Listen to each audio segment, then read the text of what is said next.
काँग्रेसचे वरिष्ठ नेते, माजी केंद्रीय मंत्री सुशीलकुमार शिंदे आपल्यासोबत आहे. त्यांच्याशी आपण बातचीत करणार आहोत. सर, 3 वेळा आमदार निवडून आल्यानंतर प्रणिती शिंदे यावेळी त्यांचं नशीब या सोलापूर लोकसभा मतदारसंघात आजमावत आहेत.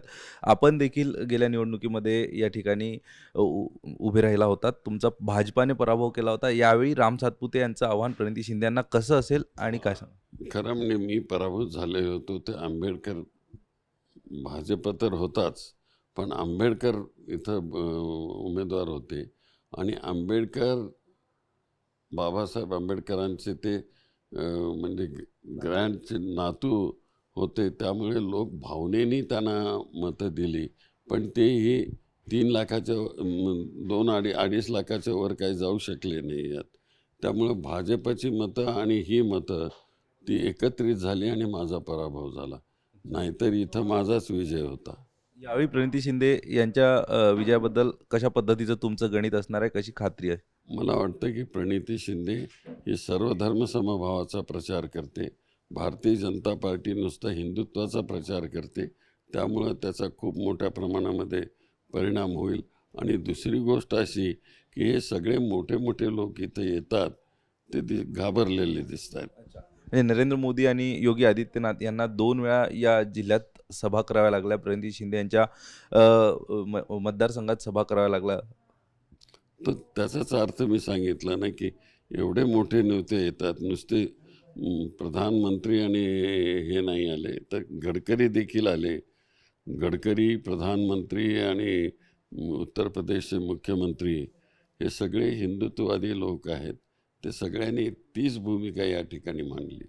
आपण जर बघितलं सर, तर 2 दिवसापूर्वी तुमच्या माध्यमातून एक वक्तव्य करण्यात आलं होतं, की मोदी जर चौथ्यांदा पंतप्रधान झाले तर मला तुरुंगात टाकतील म्हणून. मला तुरुंगात टाकतील याचा अर्थ असा की ह्या देशात हुकुमशाही येईल.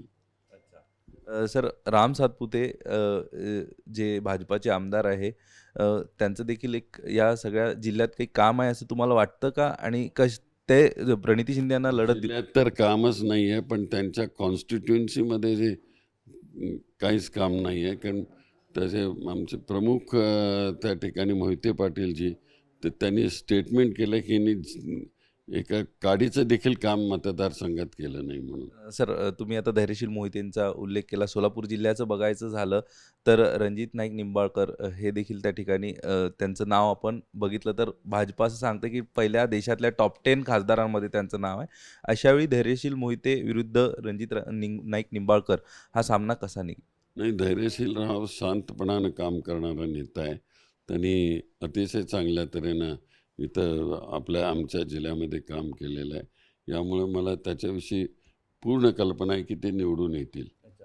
आपण जर बघितलं तर मोहिते पाटील हे घराणं अलीकडे भाजपाच्या सोबत दिसून आलं. मग असं असताना स्थानिक सगळ्या सहकारावरती त्यांची पकड असताना माळशिरसमधून राम सातपुते ह्यांना विजयी करण्यात त्यांचा सिंहाचा वाटा होता.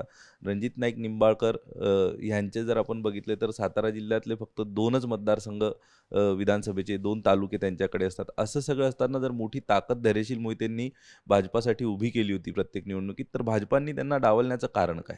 आता भाजपामध्ये ते नाही आहेत, राष्ट्रवादीमध्ये ते आहेत. त्यामुळे भाजपाचा प्रश्नच येत नाही इथे. त्यामुळं पूर्वी ते राष्ट्रवादीमध्ये होते, आताही परत राष्ट्रवादीमध्ये आलेत. त्यामुळं पूर्वीचाच त्यांचा सगळा प्रपंच तो राहील आणि त्यामुळे ते निवडून येतील. संविधानाबद्दल सातत्यानं बोललं जातंय. ह्या सगळ्या बाबतीत संविधान बदललं जाईल, संविधान बदललं जाईल.